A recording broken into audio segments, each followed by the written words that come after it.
And what's up, everybody? We're back. Yes, we are back with another episode of the Live, Laugh, Left podcast.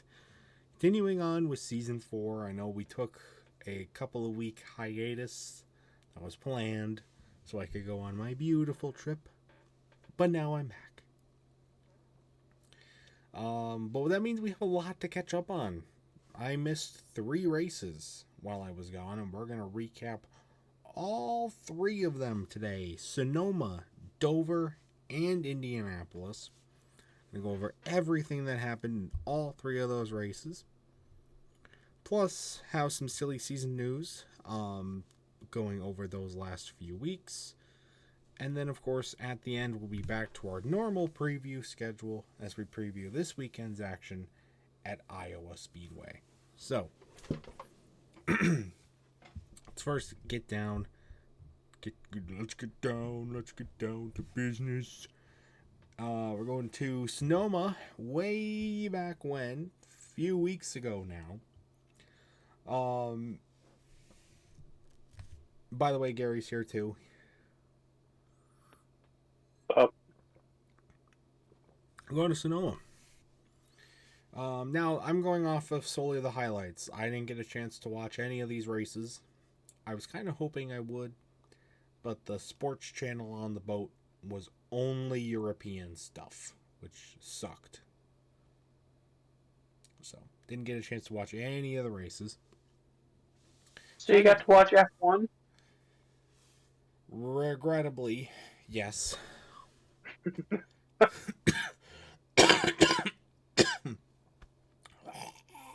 See, he's even choking on the name. Yeah. So I'm going again off solely the highlights, and I know the highlights aren't always the greatest. So if I missed any important details about any of these races, as always, call me out in the comments.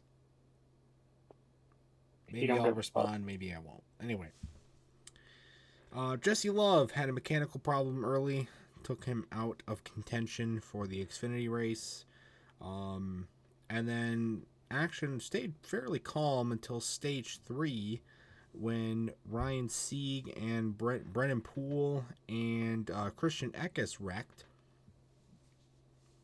And that was really it for the on-track incidents throughout the day, or at least on-track cautions, or any major exits from the race during the whole day. The battle was from the get-go between 2 drivers for the win, Connor Zilisch and Shane Van Gisbergen. Both were duking it out all race long, on and off of pit road. But at the end of the day, Connor Zilisch would end up out-dueling Shane Van Gisbergen en route to the win, to continue his quest at Rookie of the Year and the Xfinity Series Championship, which is good to see. So, good job for Connor Zilisch. Earned it fair and square. Just out drove Shane Van Gisbergen, which isn't easy to do at all, especially on a road course. So, very, very good stuff there. But yeah, nothing super crazy otherwise. And then we get to the Cup race.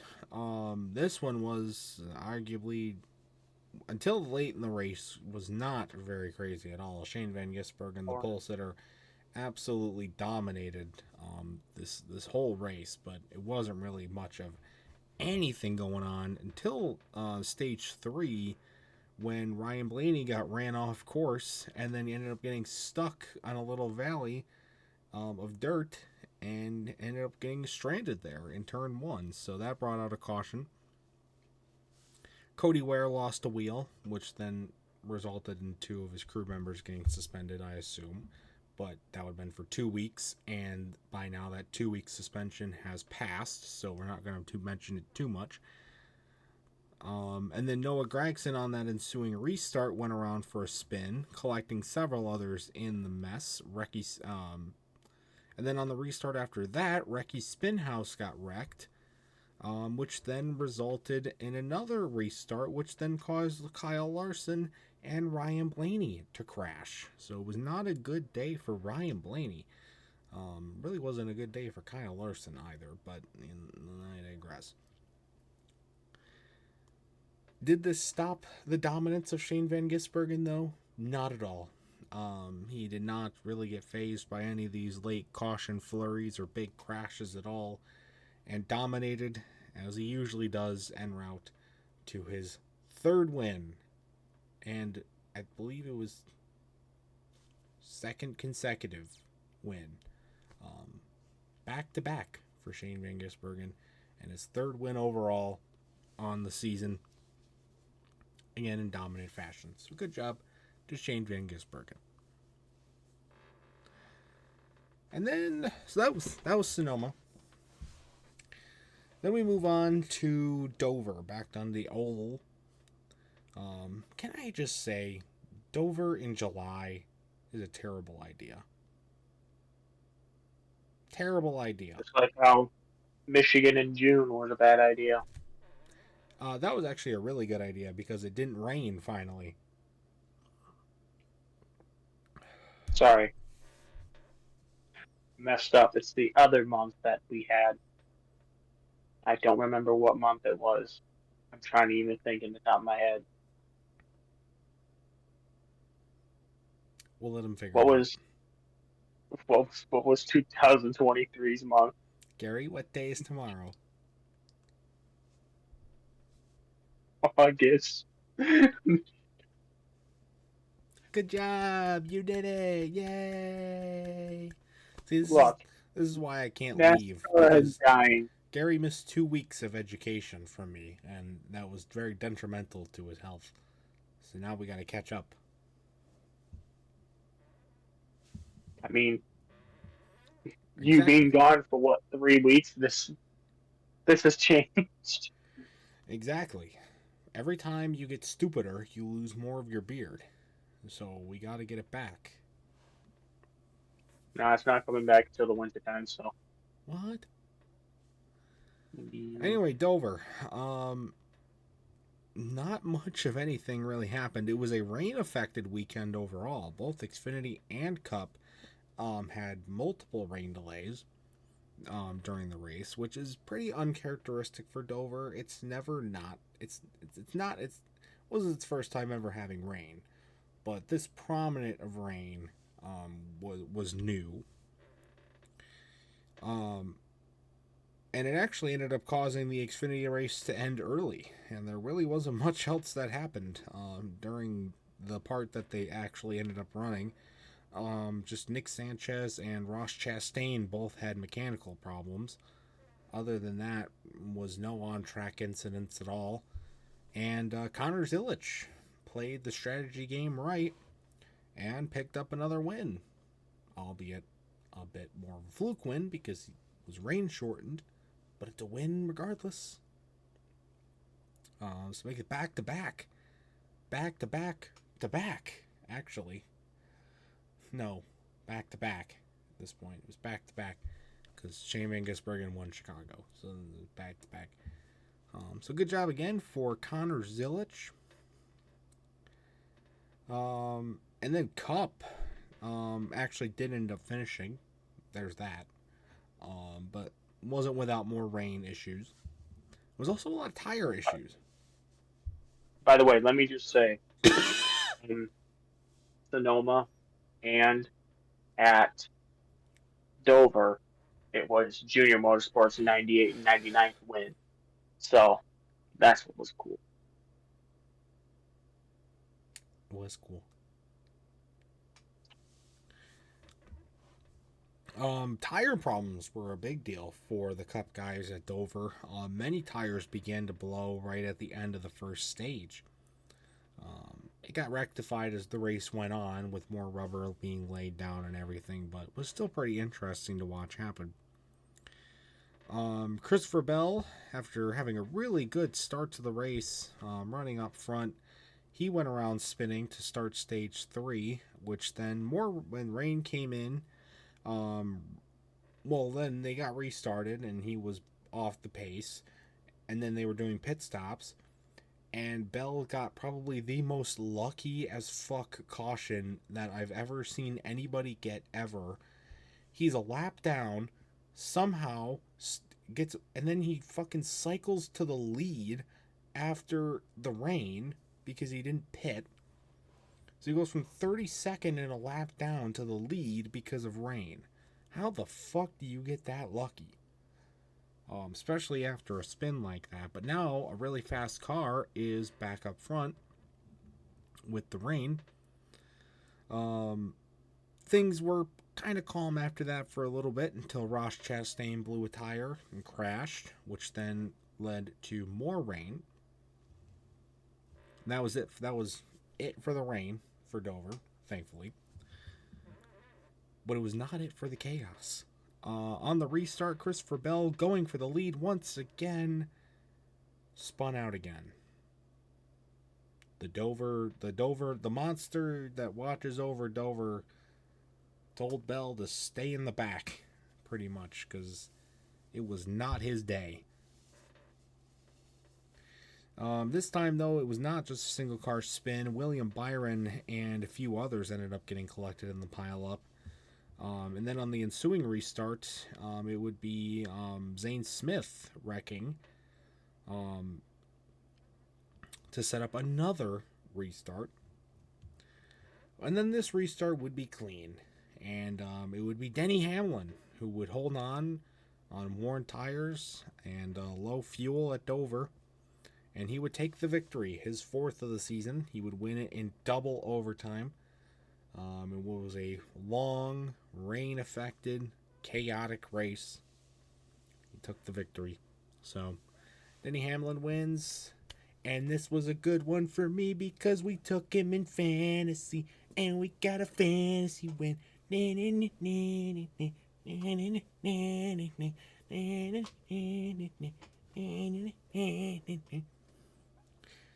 That's three. Someone clip that. It was 3 fantasy wins now on the season. That's more than we got last season, so we're doing better. We should have Jeff, 4. if you're watching this, make sure to make that the letter F for the alphabet with Pringleson. We really should have 4 fantasy wins because we were stupid not to take Shane Van Gisbergen at Chicago or Sonoma. We took Chase Elliott at Sonoma. Not a bad pick. Till he got fucked over on... till he was a fucking idiot and decided to pit. It was like the 2020... Actually, it wasn't bad. It wasn't bad of a choice for Chase Elliott, and I'm not saying that just because I'm an Elliott fan.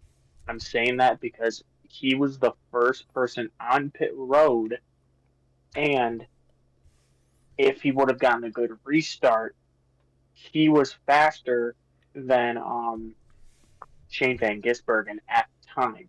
Now, yes, it would have been a battle between those two, no doubt. But at the same time, Chase Elliott would have the advantage because Shane Van Gisbergen has less tires than Chase Elliott would if he would have not gotten blocked. So, but it didn't happen. No. But we got a win with Denny Hamlin at Dover. So 3 wins. Who cares? Jimmy Johnson still runs that place. That's true. True. So that was Dover. Chaotic and wet.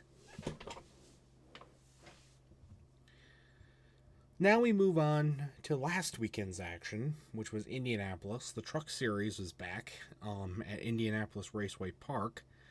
And I gotta say, this race was pretty fucking boring. Because the track is so worn that drivers couldn't do anything because they lost their tires after like 5 laps.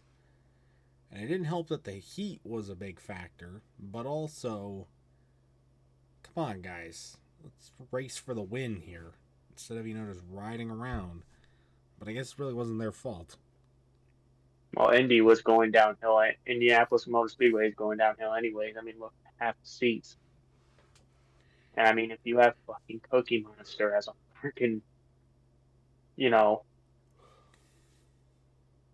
person saying, "Gentlemen, start your engines," That was the best part of the entire weekend. What are you talking about?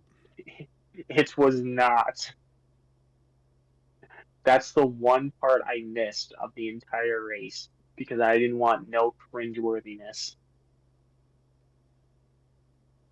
Cookie. Anyway,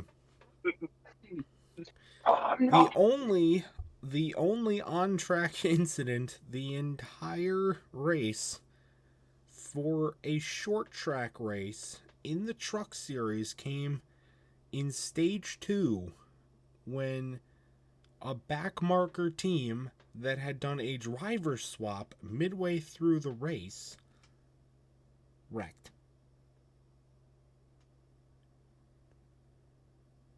Who?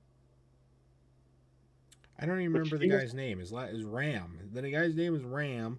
He was the one driving the truck, but he didn't start the race. Somebody else started, and then they wrecked. That was the only on-track incident the entire race. What the fuck?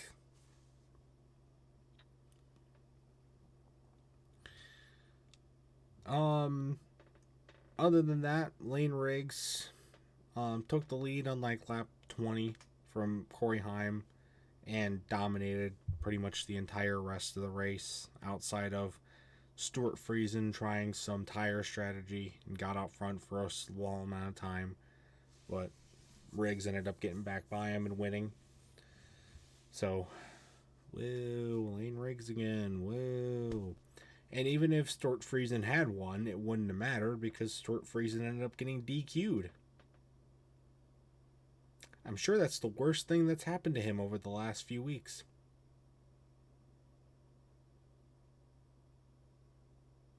It's a hint for later. But yeah, Stuart Friesen got third and then getting DQ'd, so we lost a bunch of points there. That'll come in handy a little bit later. But then Xfinity. Now we're back on the big Indy Oval in the Xfinity Series. Harrison Burton went around early. Nick Sanchez hit the wall hard in stage 2. And then Chaos hit in stage 3. Daniel Dye and Carson Kvapil. By the way, Carson Kvapil running a beautiful Jamie McMurray throwback paint scheme that ended up getting wrecked in stage 3, which really sucked. And then more rain. Woo! More rain!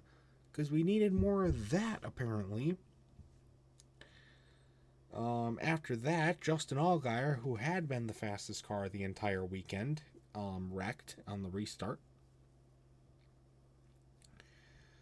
And then the last wreck of the race was by probably the most controversial wreck of the entire weekend, when Austin Hill and Eric Almirola were getting a little crazy with each other in turn 3. Almirola bumped Hill out of the way a little bit, and Hill responded by cutting dead left and wrecking both of them into the outside wall. And for Almirola, it was a massively hard hit, but Austin Hill also took himself out in the mess. And then Connor Zilic again on a late restart was used the tire strategy and played the patience game and was able to make a late pass on the late restart to secure his third consecutive win, 3 in a row. Connor Zilic swept all of the races in the Xfinity Series that I missed. He swept them all. I'm sure he wants me gone all the time because he would win the championship. But it was a very significant win as well because it was the 100th win in NASCAR for Junior Motorsports.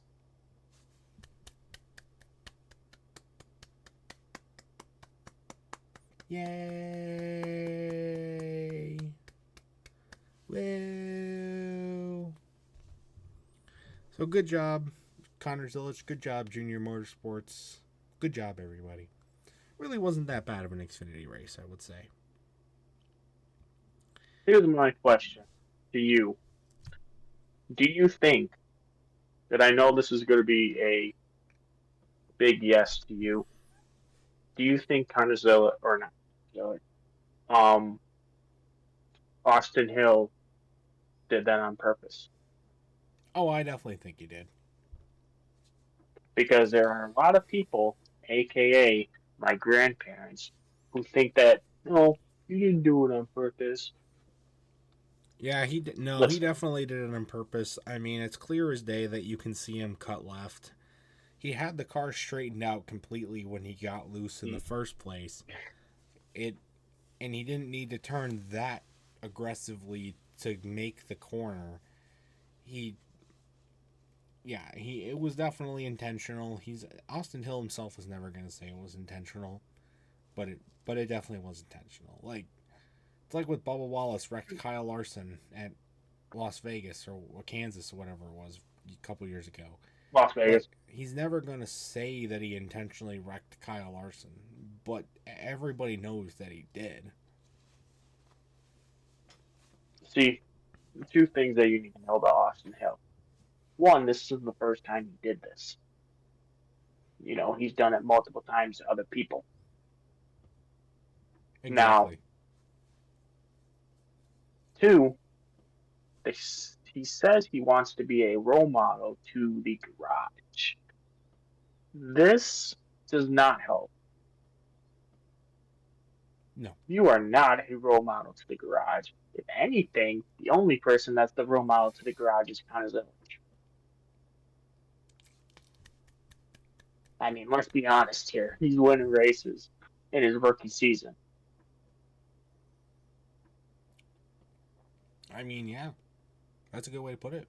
I don't know. I've never been the biggest Austin Hill guy. He honestly just reminds me of Austin Dillon, but with a little bit more credibility.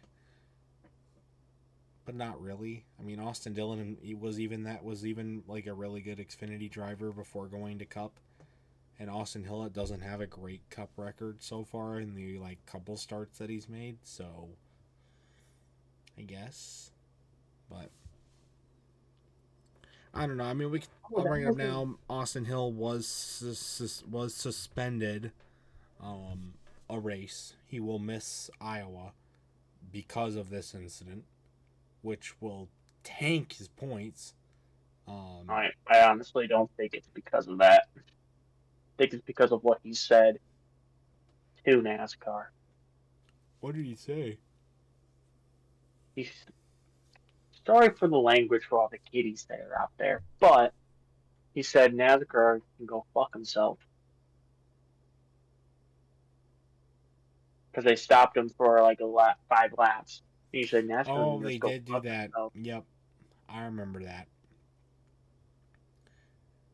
Well, hey, I So mean, I think that's mostly why he got suspended. well, it definitely didn't help his case, but I think they were going to suspend him regardless. Because it's very obvious he intentionally wrecked Eric Almirola. So. But hey, he could have just badmouthed them on the radio during pace laps and flipped off an official like Kyle Busch did at Texas 15 years ago. But let's be honest, that's funny. You can't lie to me. That was funny. It was pretty funny. It was peak Kyle Busch radioactive. But yeah, that happened. So that was Xfinity. Now we move on to the Brickyard 400 itself. Chastain wrecked out early in what was a beautiful looking car. It was not a good couple of weeks for Ross Chastain. Let's just say that, though. Back-to-back DNFs for him. That beautiful green car. If only Michigan State was on it. It's also not been a great couple of weeks for Recky Spinhouses. He also wrecked out early in stage 2. Austin Cindric had a good race going. He had the lead until he lost a right rear tire, which didn't completely take him out of contention, but pretty much did.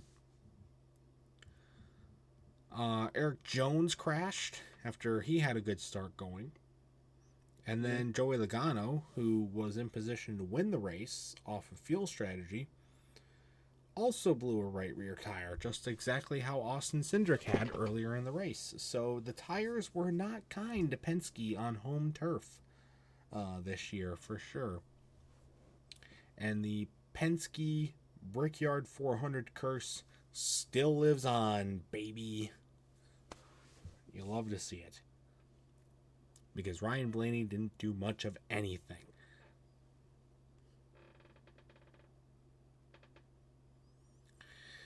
That gave the lead over to Bubba Wallace, and he was also good to go on gas, so it looked like maybe he was gonna win.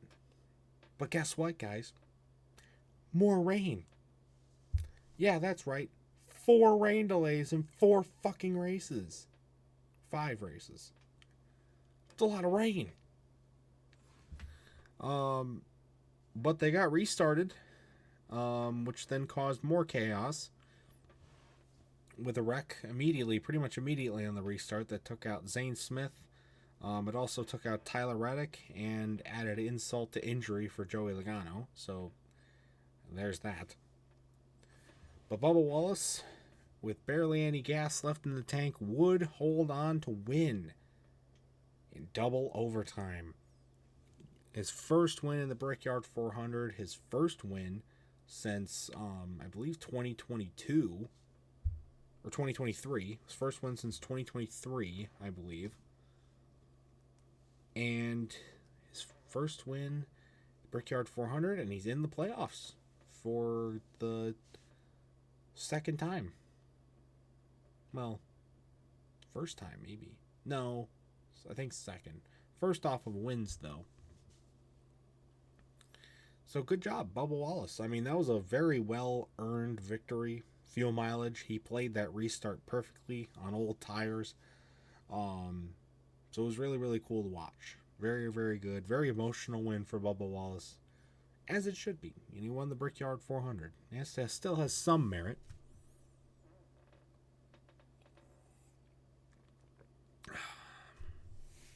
It's a good win there for Bubba as he holds on to win. He becomes the 21st driver locked into the New Year's Eve Spectacular this year, and the first out of the 2311 camp, which is interesting. So how many more we'll get in, I guess we'll have to see. But he becomes the 21st, getting closer to breaking that record. We need 7 more. It's a lot, but we can do it.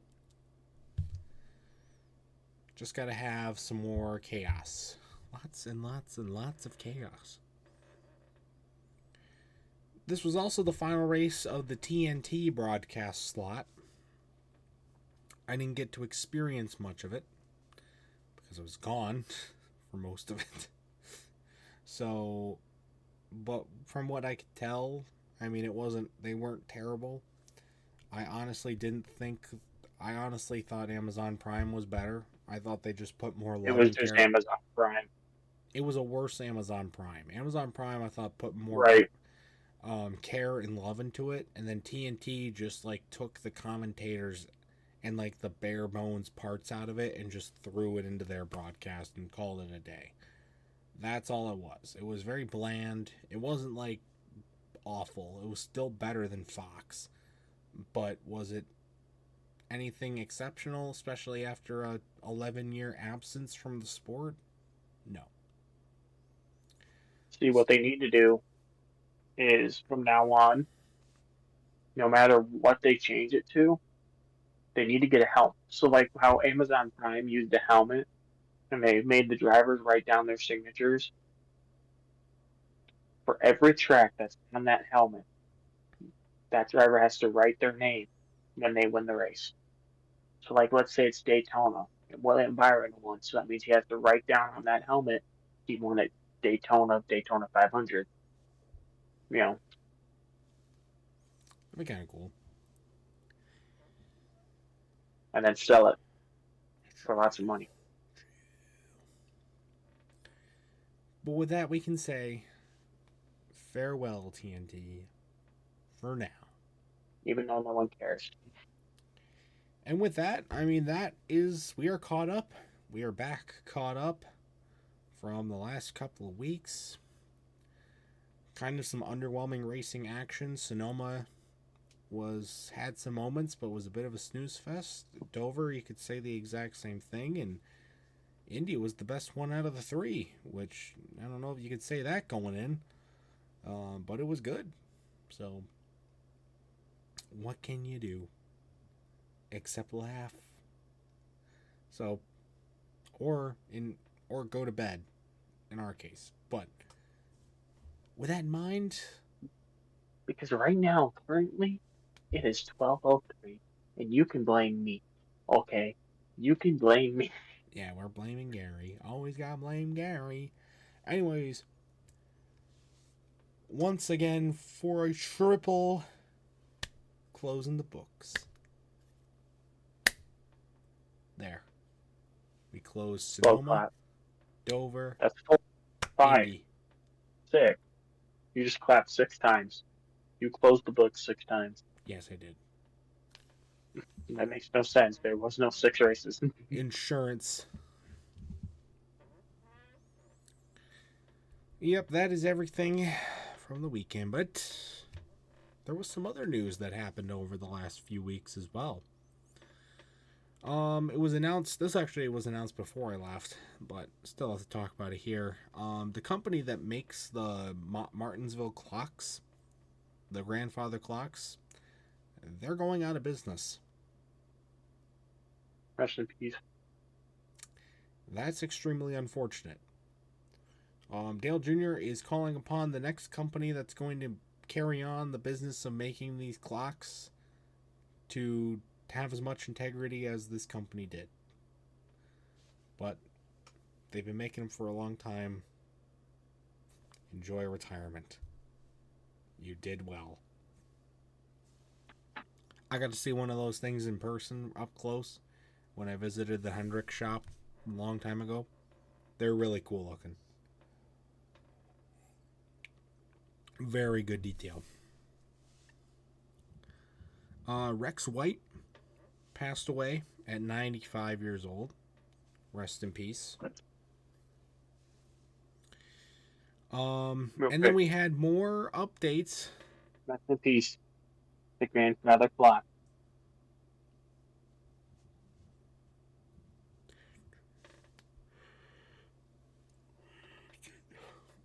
More updates about the 2311 lawsuit as well. They requested to run as an open team for the rest of the season, which the judge denied. Judge denied that request. The future is still very uncertain for this team. Nothing is real. This was like the first week and I was gone. Nothing's really happened since, but still very uncertain. NASCAR, though, did change the rules so that they can at least still run the remainder of the season. So there's going to not be any worries, hopefully, about the team folding midway through the season, especially now that they have a car in the playoffs with Bubba Wallace. This has to be at least some temporary relief from the situation with NASCAR changing the rules. So they're here for now, and as we wind down into getting close to playoff time, I'm sure there's going to be so many more things that we're going to hear about this, but I honestly don't expect a final verdict or a final announcement until at least the end of the season. So we'll have to see.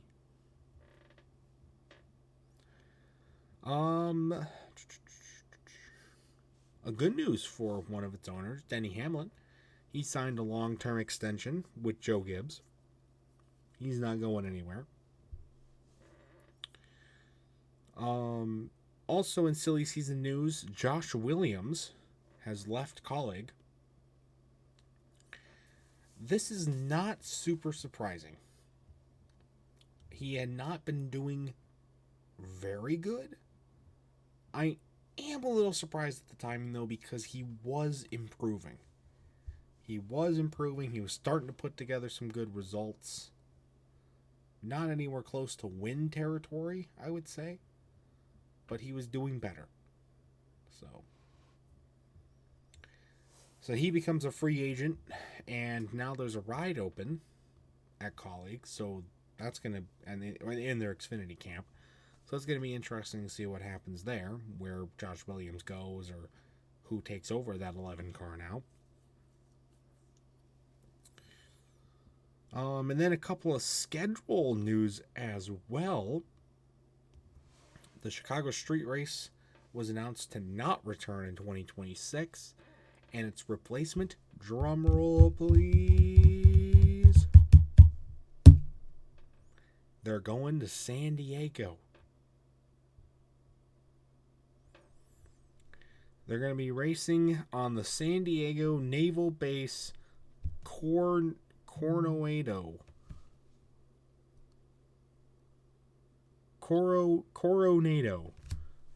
Naval Base in San Diego, California. All 3 series will race there.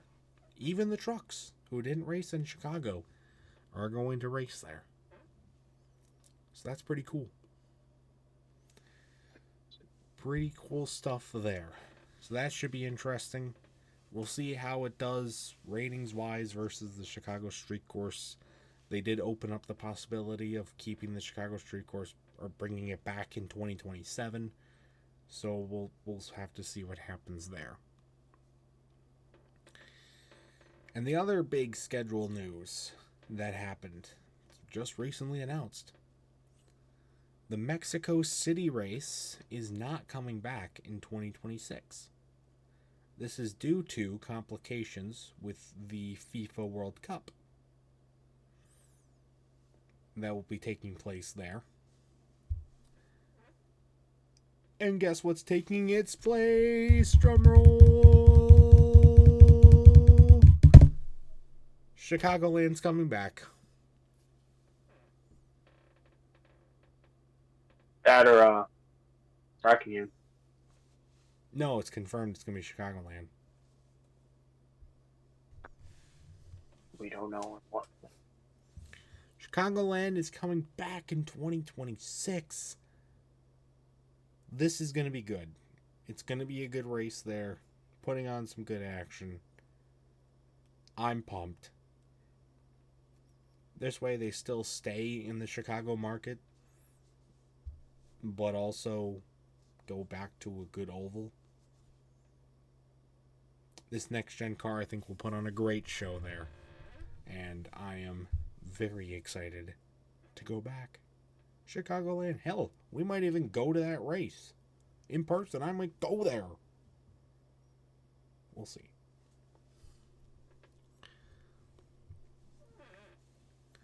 We have to wait for the schedule to fully come out first. I have a couple other pieces of news. We finally have a release date for NASCAR 25. It's October 14th. Ladies and gentlemen, October 14th, I believe that is a Tuesday, is when that game is coming out. So now, I have to get so here's the deal with it. It's only coming out that day on console. It'll get a PC release later on. I've decided that I'm probably going to go with the PC version. Just because I don't have a PS5 or an Xbox. So, and the Switch version has seemingly been canceled or is also in delay. So I can't do that. So we'll see what happens with the PC release. I probably won't, chances are, unless they move up the PC release or there is a Switch release, I won't be getting it on release day. It'll probably be a few weeks, maybe even a couple of months later, or even longer than that, depending on how long it happens. But at least we have something, because this game had been in limbo for quite a while. But no more. No more. No more, no more, no more, no more. No more. The other piece of news is pretty sad news. We talked about Stuart Friesen earlier, already having gotten DQ'd from the last race. and losing a ton of points after a top 5 finish.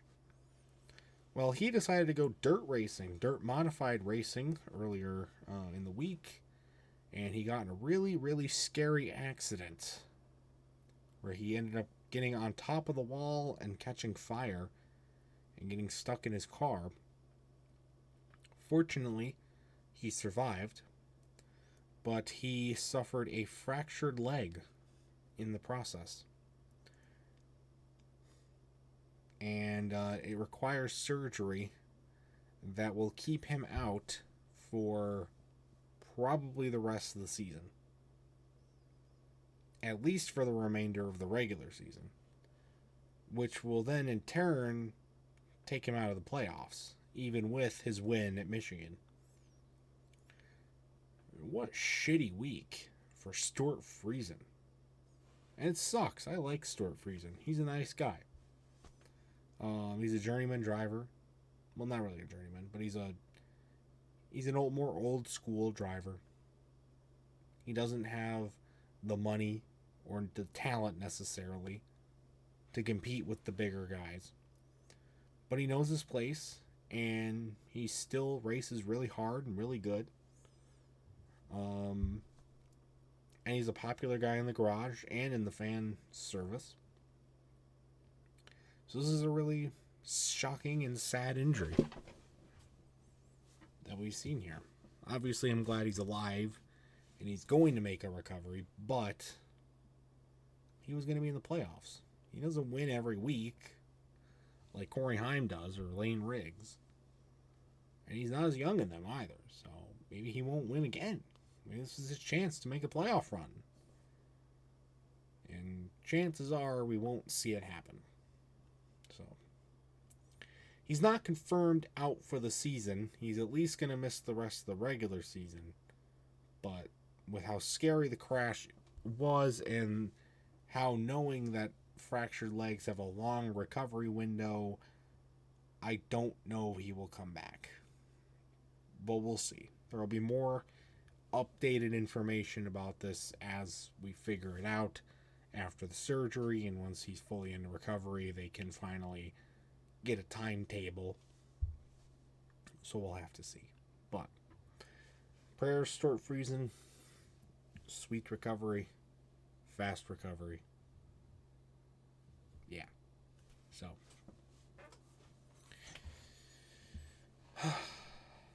Well, finally, I think that's it. I fully caught up on everything. Whew. That was a lot. Garry, I don't know if you've got anything.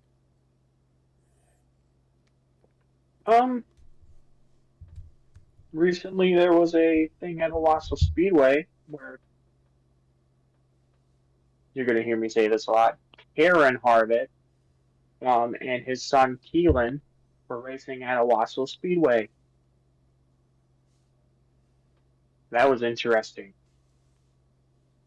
I didn't get to see it, sadly. I was at work. But if I wasn't at work, I'd be watching it. But that's about it.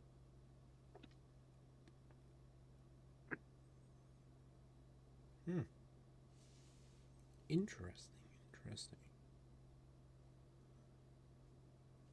Well, with that in mind, we can move on to a preview.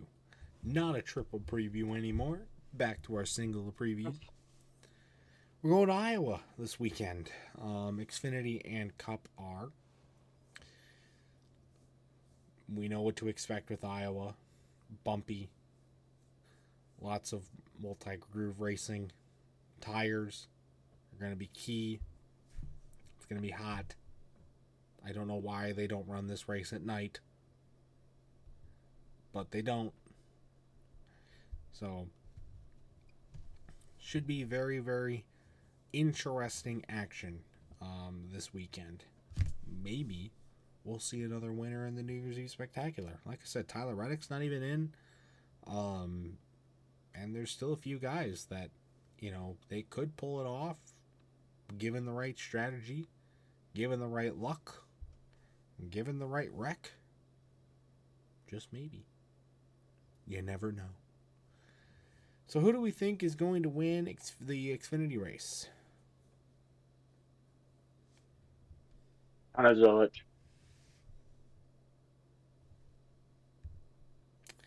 But most likely, since you're here today, he's going to lose. Yeah, he's not going to win anymore. I don't know why you picked him. Because I have my own options. And I can't pick Garry D anymore. He's not in the Xfinity series. I'm going to pick...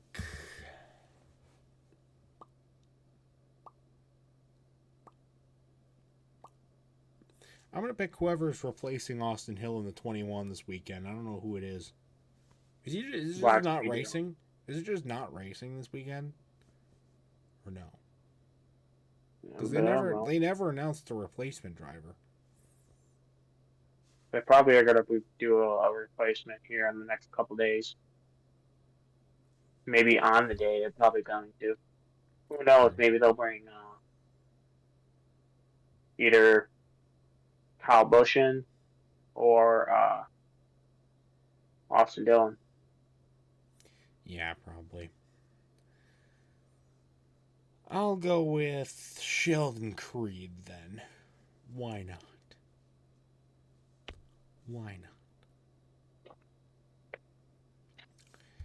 And now, it's Cup prediction time. You messed up the... Yeah, it's been a while since he's up, so they're going to... I dropped one. Garry, when he hooks a loogie into the chips. Alright, Tyler's pick is... Thinking he's going to go back-to-back? Hell no.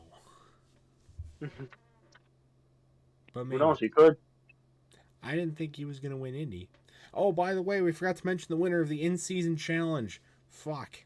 Ty Dillon almost did it, guys. He got all the way to the championship race. The fuck he did? He got all the way. He didn't almost win it. He got all the way to the final two and then lost to Ty Gibbs by 3 laps. Yeah, by 3 laps. But hey, he got to the final round, which is insane. Ty Dillon. Absolutely insane. You eliminated Denny Hamlin. You were the 32 ranked team. And yet, this is what you have to do. So Ty Gibbs won the in-season challenge. We're not going to make a dent in his bank account because he gets funded by Grandpa's actions all the time.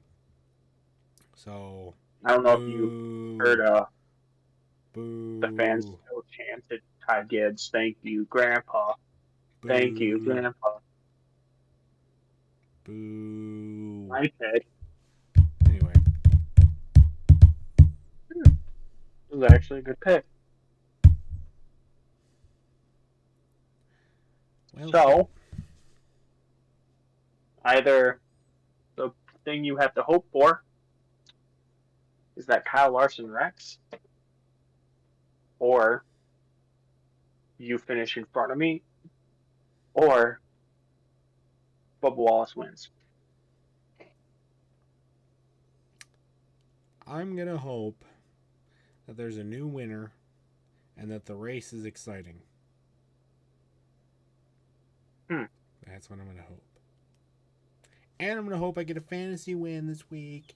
Whoa, 4 wins, baby. Coming up. Now, I'm hoping Alex Bowman wins, too. Is he in it right now? Oh, my God. He didn't win any races, so he's not locked in yet. No, he's not locked into the New G Spectacular. Okay, I'll root for him. I don't care. I'll root for him.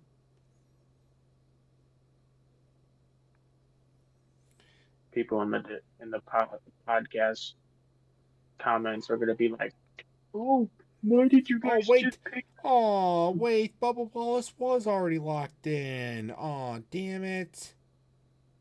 He won a dual race. I forgot about that. He's not a new winner. That doesn't count as a. That didn't count. Yeah, it counts for me. Oh, for the Community Spectacular. Yeah, damn it. That. God damn it. That makes me. That disappoints me. Fuck. Anyway, that's gonna do it for this episode of Live Laugh Left. We're back, baby, till the end of the season. That made in the press easily. So stay tuned for other much more amazing content on here and on the Pringleson YouTube channel. And until next time, we're gonna go to bed. See you guys later. Goodbye.